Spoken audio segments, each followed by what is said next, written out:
अरे वा, ह्या घरात तुझ्या दादा वहिनीसोबत तुझी आई खूप थाटात राहते. स्वतः काही कामे करते की सगळे कामे जाऊबाईच करतात? अंजलीने तिच्या नवऱ्याला संदीपला विचारले. संदीपने तिच्याकडे तिरकस नजरेने पाहिले. तेव्हा अंजली म्हणाली, संदीप, वाईट वाटून घेऊ नकोस. मी फक्त यासाठी विचारते आहे की उद्या जर तुझी आई आपल्याकडे येऊन राहिली तर मग काय त्यांची सर्व कामे मला करावी लागतील की त्या स्वतः देखील करू शकतील? संदीप म्हणाला, ए बाई, जरा हळू बोल. ह्या घरात आईचा खूप आदर आहे. जोपर्यंत बाबा जिवंत होते कोणाची हिंमत होत नव्हती आईसमोर तोंड उघडण्याची. पण बाबा गेल्यानंतर आई खूपच शांत राहू लागली. तिने या घरात आम्हाला एवढे स्वातंत्र्य दिले आहे की आम्ही घरातील सदस्य एकमेकांसोबत मन मोकळ्यापणाने बोलू शकतो. आणि वहिनी आईला सासू नाही तर आईचा दर्जा देते. त्यामुळे ती आईला एकही काम करू देत नाही. आणि उलट तू आईकडून काम करून घेण्याचे बोलत आहेस. अंजली म्हणाली, ठीक आहे, मला समजले. तू तुझ्या आईचा भक्त होण्यासोबतच आपल्या दादा वहिनीला राम आणि सीता समजतोस. पण लक्ष म्हणजे गोष्ट मात्र मी स्पष्टच बोलते. तू मला उर्मिला समजण्याची चूक करू नकोस. मी काही तुझ्या मोठ्या बहिणीसारखे गपचिप सर्व काही सहन करेन.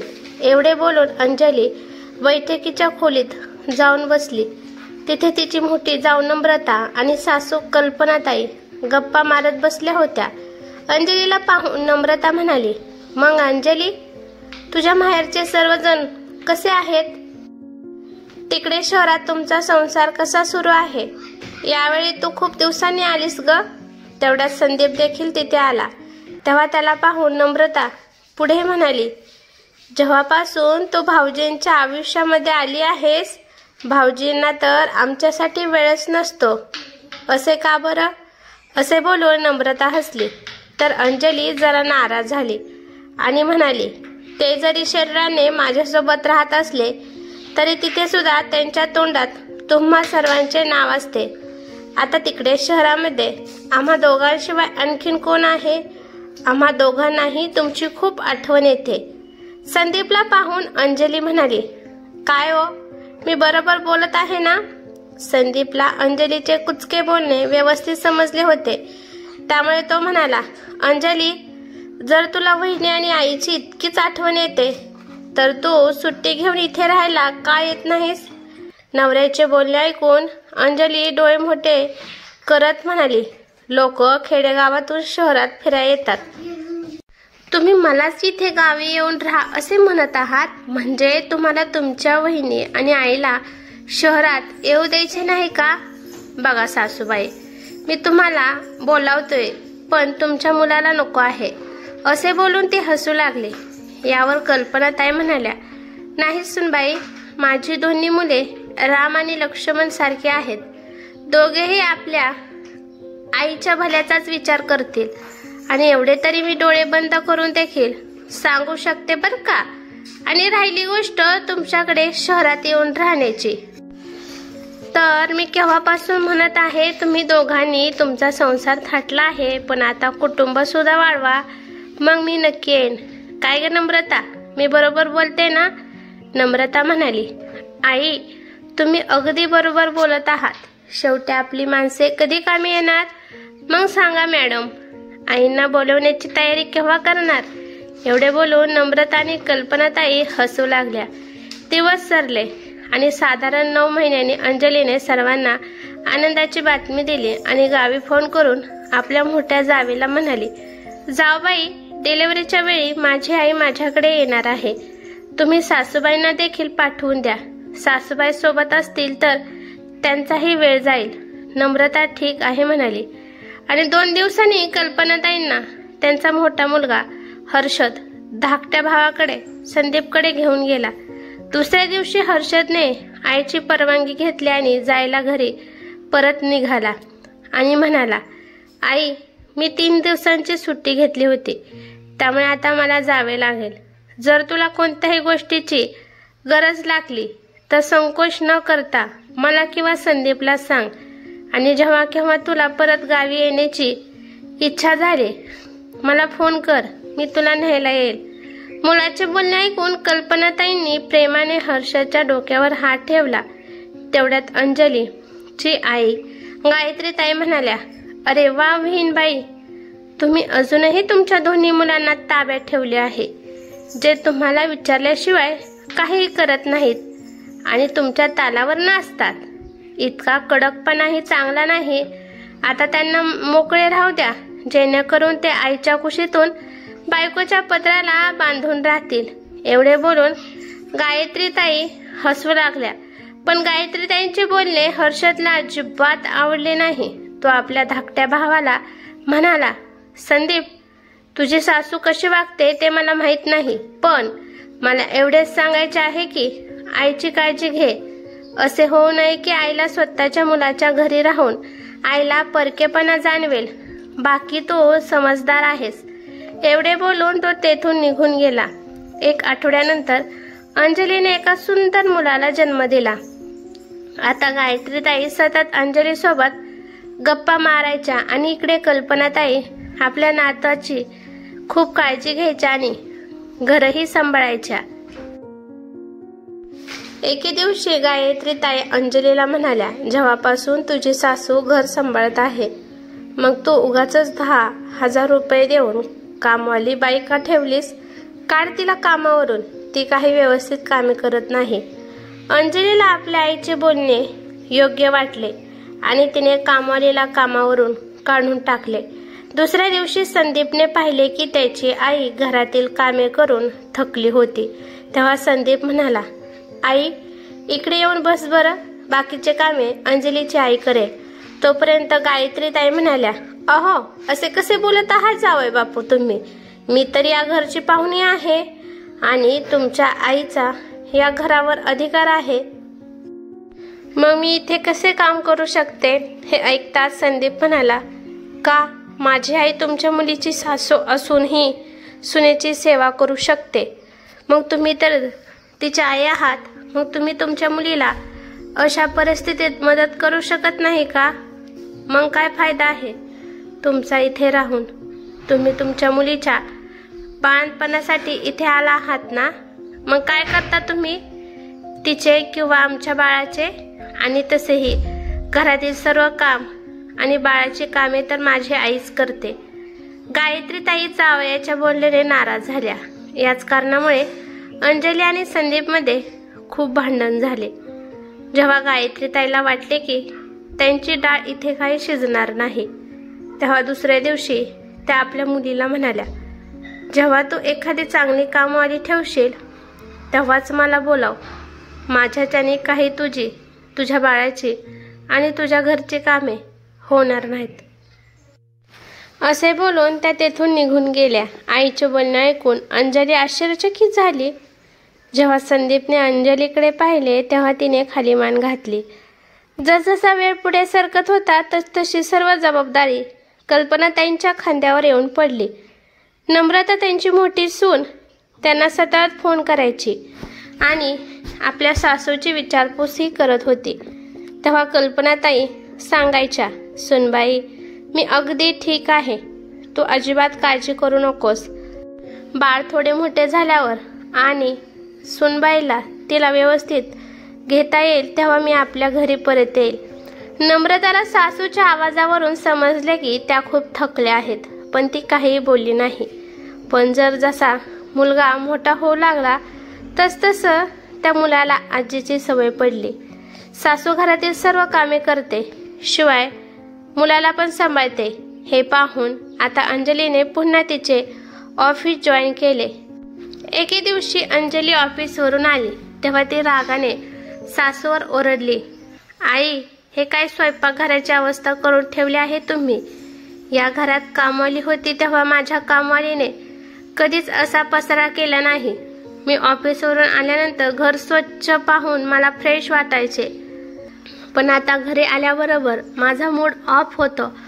असे बडबड करत अंजली किचनमध्ये गेली आणि म्हणाली, अरे देवा, किती भांडी पडली आहेत त्या सिंकमध्ये, आणि हे बघा, गॅसच्या शेगडीवर दूध सांडले आहे। हे काय, सकाळची आंघोळ केलेले कपडे तसेच पडले आहेत। मला असे वाटले होते तुम्ही इथे राहिलात तर मी आरामात ऑफिसला जाऊ शकेल, ऑफिसवरून घरी आल्यावर थोडासा आराम करू शकेल, पण ते सुख माझ्या नशिबात नाही. आता सगळे अर्धवट राहिलेली कामे पाहून माझे डोके दुखत आहे. हे ऐकताच कल्पनाताई म्हणाल्या, अगं सुनबाई, मी ती कामे करणारच होते की. हा छोटा अर्जुन झोपेतून उठला. आता तो रांगायला लागला आहे, त्यामुळे एका ठिकाणी बसत नाही, सारखे माझ्या मागे मागे असतो. आणि मी जर त्याला उचलून नाही घेतले तर मग तो रडतो, आणि तो रडत असताना मी घरची कामे कशी करू शकते. त्यामुळे मी त्याला झोपवण्याचा प्रयत्न करत आहे, पण कोणास ठाऊक काय झाले. जसजसा हा मोठा होत चालला आहे तशी याची झोप कमी होत आहे. त्यामुळे घरातील थोडेफार काम तसेच राहिले आहे. आता तू आलीस ना तर जरा ह्याला सांभाळ, मी पटकन घर आवरते. अंजली म्हणाली, मी आत्ताच तर ऑफिसवरून थकून आले आहे आणि तुम्ही मला बाळाला सांभाळायला सांगत आहात, आणि तुम्हाला घर नीट सांभाळता येत नाही तर मला असे वाटत आहे की मी तुम्हाला उगाचच इकडे बोलवून घेतले. मी विचार केला होता तुम्ही आला तर मुलाला सांभाळाल, घर सांभाळाल, त्यामुळे मी आरामात ऑफिसला जाऊ शकेन. पण तुम्ही तर माझ्या घराची कचराकुंडी करून ठेवली आहे. तुम्ही तुमच्या शरीराची काळजी घेत आहात, जेवण तर वेळेवर करता, पण काम मात्र तुम्ही वेळेवर अजिबात करत नाही. अंजली कल्पनाताईंना बरेच काही बोलत होती की तेवढ्यात संदीप ऑफिसवरून थकून घरी आला आणि आपल्या बायकोचा मोठा आवाज ऐकून म्हणाला, पुन्हा सुरू झाले का तुझे रोजचे नाटक? मी तुला किती वेळा सांगितले आहे की आईच्या साधेपणाचा फायदा घेऊ नकोस. आधी तुझी मम्मी माझ्या आईला त्रास देत होती, आता तू देत आहेस. जर तुला एवढी स्वच्छता आवडते तर मग तुझ्या आईला का नाही बोलवून घेत हे घर स्वच्छ करायला? अंजली म्हणाली, कुटुंब वाढवण्याचा सल्ला माझ्या आईने दिला नव्हता तर तुमच्या आईने दिला होता. संदीप म्हणाला, आई या वयामध्ये बाळाला सांभाळत आहे, हे काम कमी आहे का? हे बघ, कान उघडे ठेवून नीट ऐक. आजपासून माझी आई घरातील कोणतेही काम करणार नाही. ती माझी आई आहे, कामवाली बाई नाही. तुझ्या आई पुढे तर तुझे काही चालत नाही, आणि माझी आई ऐकून घेते म्हणून तिला तू काही ऐकवत आहेस का? तुला ठाऊक आहे का, जेव्हा माझे वडील होते तेव्हा कोणाची हिंमत होत नव्हती आईला बोलण्याची. बाबांचा एका आवाजामध्ये सर्वजण शांत बसायचे, पण आज तू आईला बरेच काही बोललीस. अंजली म्हणाली, हद्द करता तुम्ही. घरातील काम आहेस तर व्यवस्थित करायला सांगत आहे. मी काय म्हणाले होते मी तुमच्या आईला? संदीप म्हणाला, नाही, आता आई घरातील कोणतेही काम करणार नाही. ना आई आता हे घर सांभाळेल आणि ना आपल्या मुलाला सांभाळेल. मी आत्ताच दादाला फोन करून सांगतो की इकडे येऊन आईला येथून घेऊन जा म्हणून. संदीप म्हणाला, आई तू दादा वहिनीकडे जाऊन राहा जा. खऱ्या अर्थाने वहिनीच तुला सासूचा दर्जा देते. अर्जुन सर्वांचे बोलणं ऐकता ऐकता आजीच्या मांडीवर झोपला. तेव्हा कल्पनाताई म्हणाल्या, अरे बाळा जरा हळू बोल, माझा अर्जुन झोपला आहे. आणि बाळा तू सुनबाईवर एवढा रागवू नकोस, ती सुद्धा ऑफिसवरून थकून भागून आली आहे. काही म्हणालीस तर काय झाले? आणि मी जर गेले तर माझ्या नातूला कोण बघेल सांग बरं? संदीप म्हणाला, आई तुझ्या ह्याच साधेपणाचा फायदा घेत आहे ही बाई उचलत आहे, आणि वरून तोऱ्याने बोलते की जेव्हा तू नव्हतीस तेव्हा घरातील सर्व कामे कामवाली बाई व्यवस्थित करत होती. अगं आई, ती असा स्वयंपाक बनत होती की महिन्यातील 10 दिवस तर आम्हाला डॉक्टरकडे जावे लागायचे. घरातून कितीतरी सामान गायब व्हायचे. आता जेव्हा तू गेलीस ना आणि पुन्हा हे सर्व होईल तेव्हा हिच्या अक्कल ठिकाणावर येईल. अंजली हे सर्व ऐकत होती आणि तिला भयंकर राग आला होता. ती म्हणाली, ठीक आहे, असे असेल तर मी स्वतः घरातील सगळे कामे करेन आणि माझ्या मुलाला पण मी सांभाळेल. असे बोलून ती अंजली कल्पनाताईच्या मांडीवर झोपलेल्या मुलाला घेऊ लागली. पण अर्जुन आजीला चिकटून बसला होता, जणू त्याला आजीला सोडायचे नव्हते.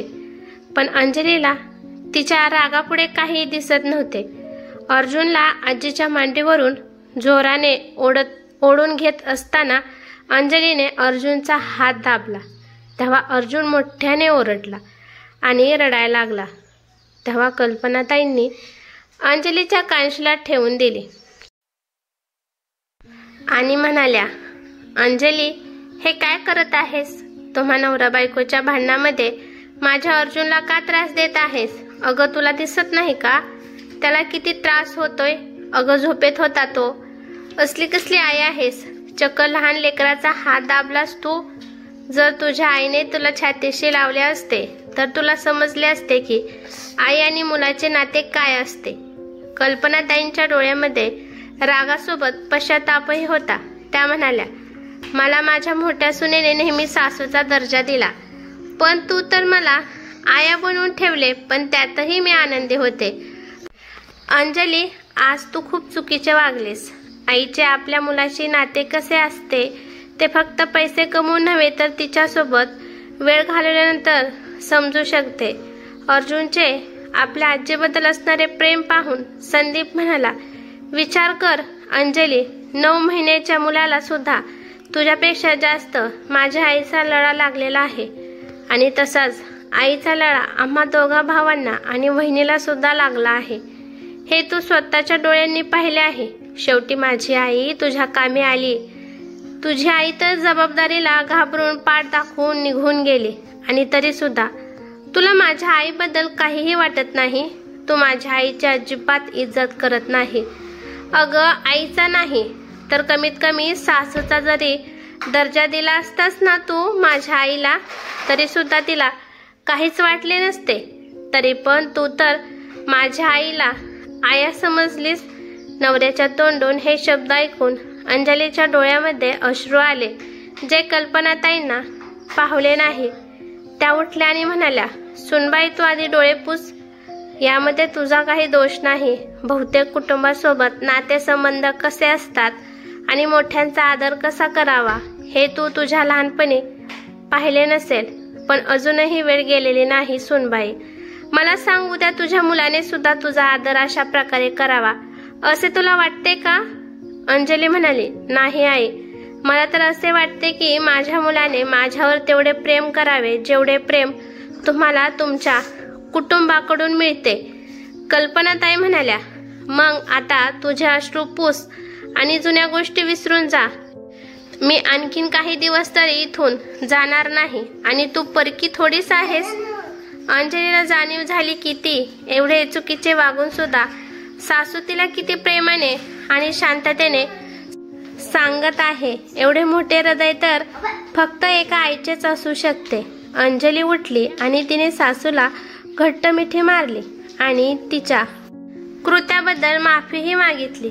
आज सासूचा मातृस्पर्श मिळाल्यावर अंजलीला जाणवले की आपण इतके दिवस कोणत्या भावनेपासून वंचित होतो आणि ती किती मोठे पाप करायला निघाली होती. दुसऱ्या दिवशी ती सकाळी लवकर उठून घरातील सर्व कामे आटपून मुलाच्या खाण्यापिण्याची व्यवस्था करून ऑफिसला जायला निघाली.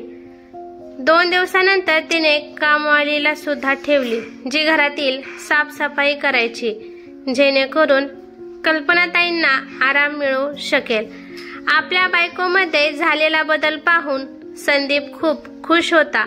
तो अंजलीला म्हणाला, तू म्हणत होतीस ना मी माझ्या आईचा लक्ष्मण मुलगा आहे, पण मी हे नाही म्हणणार की तू उर्मिला व्हावीस. पण हो, आता मी एक मात्र नक्की सांगतो की तू सुद्धा आपल्या मुलासाठी एक चांगली आई नक्की होशील. अंजलीच्या डोळ्यात आनंदाश्रू आले आणि तिने संदीपला हात जोडून मागच्या सर्व बोलण्यासाठी माफी मागितली. सून आणि मुलगा दोघेही आनंदात आहे. मोठा मुलगा आणि सुनेप्रमाणे धाकट्या मुलाचा देखील संसार व्यवस्थित सुरू असल्याचे पाहून कल्पनाताई खूप खुश झाल्या.